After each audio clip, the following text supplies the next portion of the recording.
What up, guys? Today I'm gonna be doing a leak down test and a compression test on my RSX. I'd like to give a shout out to my boy Manny for letting me borrow his Pittsburgh compression tester.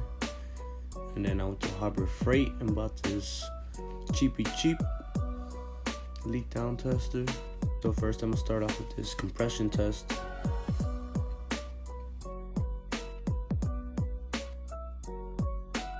Cylinder 1, I got 165 compression.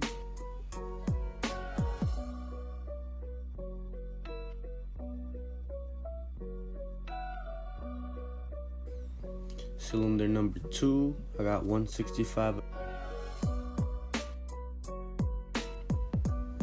Cylinder 3, I got 165 again, which is really good. Move on to the next cylinder, let's see what we get. Cylinder 4, I got 165 again. All of them are good. The compression test was bad. Each cylinder would have different numbers, like 110, 190. But when they're all equal, like at 165, that means they're all good. Next, I'm gonna be doing a leak down test. This will be able to tell me if my valves are good, head gasket, or piston rings.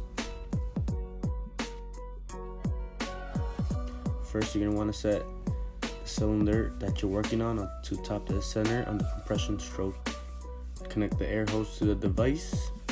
Connect the little adapter there.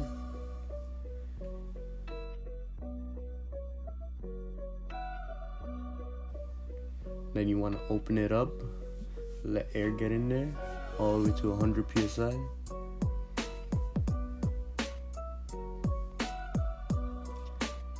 Then you want to compare to the other gauge and see the difference.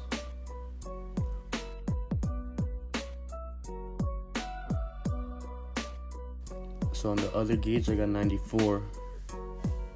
That's how much pressure is holding inside the cylinder. So that would be a 6% loss, since 100 psi mine is 94, 6. So that's really good. Next, I'm going to be doing cylinder 3, which is the next firing order on the compression stroke. So once again, I'm going to put it to 100 psi and subtract the difference from the other gauge. So I got 94 again, which is really good, which is only a 6% loss. Once again, on a cold engine. If the engine was warm, it would be lower, since heat expands things. Next is cylinder 4, and on this cylinder I got 94 as well. Again, 6% loss, which is really good for me. And the last cylinder is cylinder 2. Let's see what we get here. On cylinder 2 I got a 4% loss because it was reading 96 psi.